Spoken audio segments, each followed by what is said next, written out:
ಆಚಿ ಮಸಾಲ. ಎಂತ ಅಡಿಗೆಯ ರುಚಿಯಾಗೋ ರಹಸ್ಯವು 20 ರೂಪಾಯಿ. ಸರಳ ಅವರೇ ನಮಸ್ತೆ. ನಮಸ್ತೆ. ಕಾರ್ಯಕ್ರಮ ನೋಡ್ತಾ ಇದ್ರೆ ತಮ್ಮ ಅಭಿಪ್ರಾಯ ಹೇಳಿ ಸರಳ ಅವರೇ. ಹೇಳ್ತಾ ಇದ್ದೀನಿ. ನಾನೊಂದು ವಿಷಯ ಏನು ಹೇಳೋದು ಅಂದ್ರೆ, ಸ್ವಲ್ಪ ಸ್ಪೀಕರ್ ವಾಲ್ಯೂಮ್ ಜಾಸ್ತಿ ಮಾಡಿ ಮಾತಾಡಿ ಸರಳ ಅವರೇ, ಮಾತಾಡಿ.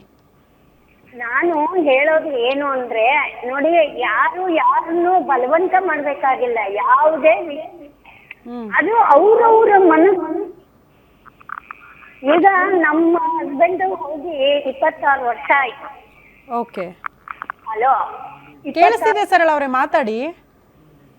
26 ವರ್ಷ ಆಯ್ತು. ಅವತ್ತಿಂದ ನನ್ಗೇನೋ ಬೇಜಾರಾಯ್ತು. ನಾನು ಯಾವ್ದನ್ನು ಇಲ್ಲ, ಕುಂಕುಮ ಆಗ್ಲಿ ಬಳೆ ಆಗ್ಲಿ ಯಾವ್ದು ನನ್ಗಿಷ್ಟ ಇಲ್ಲ, ಹಾಕ್ತಿಲ್ಲ. ಅದು ಅವ್ರ ಇಷ್ಟಕ್ಕೆ ಸಂಬಂಧಪಟ್ಟಿದ್ದೆ ಹೊರತು ಅದನ್ನ ಟಿವಿ ತಂದು ಅದು ಅನವಶ್ಯಕ. ಸರಳ ಅವರೇ, ನಿಮ್ಮ ವಾಯ್ಸ್ ಅಲ್ಲಿ ಸಕ್ಕ ಡಿಸ್ಟರ್ಬೆನ್ಸ್, ನೀವು ಮಾತಾಡೋದ್ರಲ್ಲಿ ಕ್ಲಾರಿಟಿ ಇಲ್ಲ. ನೀವು ಏನು ಹೇಳ್ತಿದ್ದೀರಾ ನಮಗೆ ಅಷ್ಟು ಕ್ಲಾರಿಟಿಯಾಗಿ ಅರ್ಥ ಆಗ್ತಾ ಇಲ್ಲ. ಎನಿವೆ, ಮತ್ತೊಮ್ಮೆ ಸಂಪರ್ಕ ಮಾಡಿ, ಅವಕಾಶ ಸಿಕ್ಕರೆ ಮಾತಾಡೋಣ, ಅಭಿಪ್ರಾಯ ಕೇಳ್ತೀನಿ ಅಂತ ಹೇಳ್ತಾ ಧನ್ಯವಾದಗಳು ಕರೆ ಮಾಡಿ ಮಾತನಾಡಿದ್ದಕ್ಕಾಗಿ. ಸುರೇಶ್ ಗುರುಗಳೇ, ನಾವು ಆಗಲೇ ಹೆಣ್ಣು ಮಕ್ಕಳ ಸಂಪ್ರದಾಯದ ಬಗ್ಗೆ ಅಖಿಲ ಮೇಡಮು ಕೇಳ್ತಾ ಇದ್ರು, ಮಾನ್ವಿತಾ ಅವರು ಕೇಳ್ತಾ ಇದ್ರು. ಪ್ರಶ್ನೆ ಇರೋದಂದ್ರೆ, ಗಂಡು ಮಕ್ಕಳಿಗೆ ಯಾಕೆ ಈ ಸಂಪ್ರದಾಯಗಳು, ಈ ಆಚರಣೆಗಳು ಇಲ್ಲ? ಯಾಕೆಲ್ಲವೂ ಹೆಣ್ಣು ಮಕ್ಕಳಿಗೆ ಕಟ್ಟುಪಾಡುಗಳಿಲ್ಲ? ಹೆಣ್ಮಕ್ಳಿಗೆ ಯಾವುದೇ ಮಂಗಳ ಕಾರ್ಯದಲ್ಲಿ ಹೇಗೆ ಅವರನ್ನು ಯಾವುದೇ ಮಂಗಳ ಕಾರ್ಯದಲ್ಲಿ ಭಾಗಿಯಾಗಲ್ವೋ, ಅದೇ ರೀತಿ ಹೆಂಡತಿ ಕಳೆದುಕೊಂಡಂತಹ ಗಂಡಸಿಗೂ ಕೂಡ ಯಾವುದೇ ರೀತಿ ಶಾಸ್ತ್ರ ಸಂಪ್ರದಾಯಗಳಲ್ಲಿ ಅವನು ಭಾಗಿಯಾಗೋಂಗಿಲ್ಲ. ಅಲ್ಲಿ ಬರತಕ್ಕಂಥ ಹಸೆಮಣೆ ಆಗಿರ್ಬೋದು, ಅಲ್ಲಿ ಬರ್ತಕ್ಕಂಥ ಕಳಸ ಆಗಿರ್ಬೋದು, ಅವನಿಗೂ ಅಧಿಕಾರ ಇಲ್ಲ ಅಂತ, ಅವನೇ ಹೋಗಲ್ಲ. ಈಗ ನಿಮ್ಮ ಯಾರು ಮೇಡಮ್ ಹೇಳಿದ್ರೆ ನಾವೇ ಹೋಗಲ್ಲ ಅಂತ. ಹಾಗೆಯೇ ಗಂಡಸರಿಗೂ ಕೂಡ ಕಟ್ಟಳೆ ಇದೆ. ಅಂದರೆ ಇಬ್ಬರೂ ಕೂಡ ದಂಪತಿ ಮತ್ತು ಏನಂತ ಇಬ್ಬರು ಗಂಡ ಹೆಂಡತಿ ಸಮ. ಆದ್ದರಿಂದ ಹೆಂಡತಿ ಕಳೆದರೂ ಕೂಡ ಗಂಡಸರು ಕೂಡ ಯಾವ ಶಾಸ್ತ್ರದಲ್ಲೂ ಮಾಡಲ್ಲ. ಯಾವುದು ಮಗನ ಮದುವೆ ಆದರೂ ಕೂಡ, ಮಗಳ ಮದುವೆ ಆದರೂ ಕೂಡ ಅವರು ಮುಂದೆ ಹೋಗೋಂಗಿಲ್ಲ. ಯಾವುದೇ ಶಾಸ್ತ್ರಗಳನ್ನು ಗಂಡಸರಿಗೂ ಇದೆ. ಗಂಡಸರು ಕೂಡ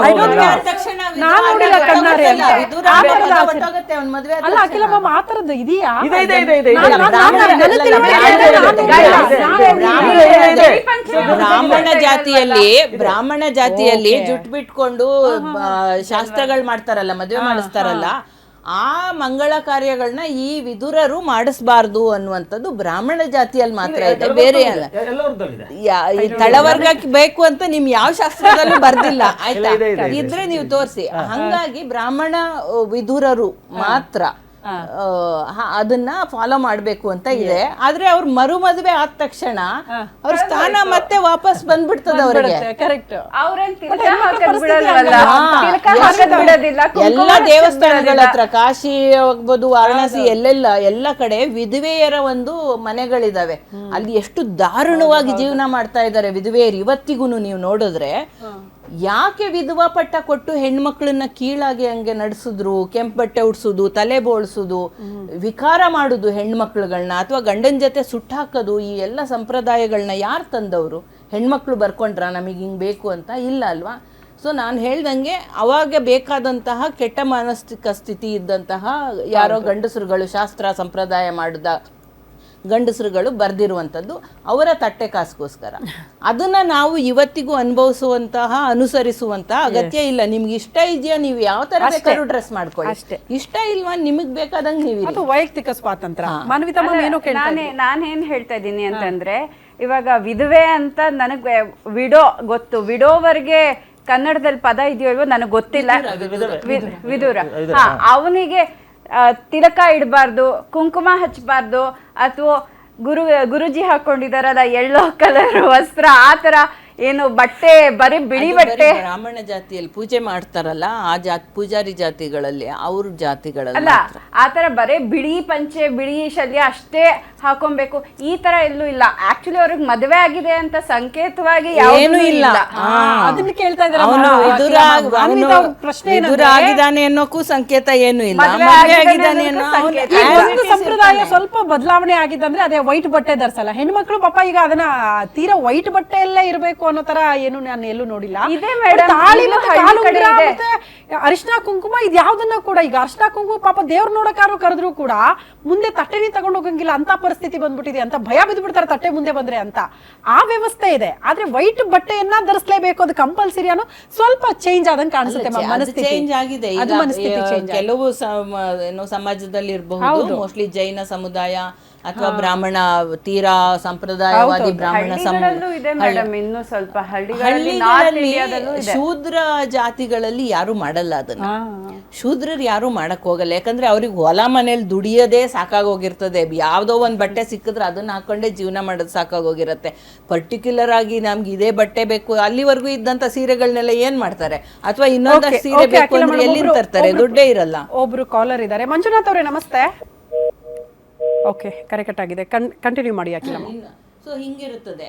ಈ ಸಂಪ್ರದಾಯ ಹೆಂಗ್ ಬಂದಿದೆ ಅಂದ್ರೆ, ನೀವು ಪದಗಳನ್ನೇ ನೋಡಿ. ಪತ್ನಿ, ವೈಫ್, ನಮ್ಮ ದೇಶದಷ್ಟೇ ಅಲ್ಲ, ಇಡೀ ಪ್ರಪಂಚದಲ್ಲಿ ವೈಫ್, ಹೆಂಡತಿ ಅನ್ನೋ ಪದಗಳಿಗೆ ಅರ್ಥ ಏನಿದೆ ಅಂದ್ರೆ, ಆಕೆಯ ಗಂಡ, ದ ಸೋ ಕಾಲ್ಡ್ ಗಂಡ ಮಾಡುವ ಕಾರ್ಯಗಳಲ್ಲಿ ಸಹಾಯ ಮಾಡುವಂತಹ ಒಂದು ಹೆಣ್ಣು ಇವಳು ಅಂತ ಅಷ್ಟೇ ಅರ್ಥ ಇರೋಂಥದ್ದು.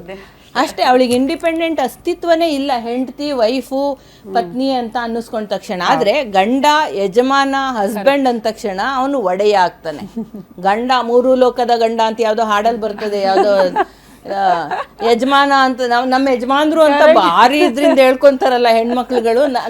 ಕುರಿಗೆ ಒಬ್ಬ ಯಜಮಾನ ಇರ್ತಾನೆ, ಈ ಪೆನ್ಗೊಂದು ಯಜಮಾನತಿ ಇರ್ತಾಳೆ, ಆಯ್ತಾ? ನಾಯಿ ಮರಿಗೊಂದು ಯಜಮಾನ ಅಂತ ಇರ್ತಾನೆ. ಆದ್ರೆ ಒಂದು ಹೆಣ್ಣಿಗೆ ಅಂದ್ರೆ ಒಂದು ವ್ಯಕ್ತಿಗೆ ಇನ್ನೊಬ್ಬ ವ್ಯಕ್ತಿ ಯಜಮಾನ ಅನ್ನೋಂಥದ್ದು ಇದೆಯಲ್ಲ, ಅದೇ ದಾಸ್ಯದ ಸಂಕೇತ. ಹಸ್ಬೆಂಡ್ ಅಂದ್ರೂ ಅದೇ ಅನಿಮಲ್ ಹಸ್ಬೆಂಡ್ರಿ ಅಂತ ಹೇಳ್ತೀವಿ, ಸೂಪರ್ವೈಸ್ ಮಾಡುವಂತವನು ಅಂತ ಅಂದ್ಬಿಟ್ಟು. ಸೊ ಹಂಗ ವೈಫ್ ಅನ್ನೋ ಪದಕ್ಕೂ ಬೇರೆ ಏನ್ ಬಹಳ ಭಿನ್ನವಾದಂತ ಅರ್ಥ ಇಲ್ಲ, ಅಷ್ಟೇ ಅದೇ ಅರ್ಥ ಇರುವಂತದ್ದು. ಸೊ ಈ ಪದಗಳಿಂದನೂ ಕೂಡ ಬಹಳ ಸ್ಟ್ರಾಟಜಿಕ್ ಆಗಿ ಹೆಣ್ಮಕ್ಳನ್ನ ಕೀಳಾಗಿ ನಡೆಸಿಕೊಳ್ಳುವಂತಹ ಒಂದು ಸಂಪ್ರದಾಯನ ತಂದ್ಬಿಟ್ಟಿದ್ದಾರೆ ಇವರು.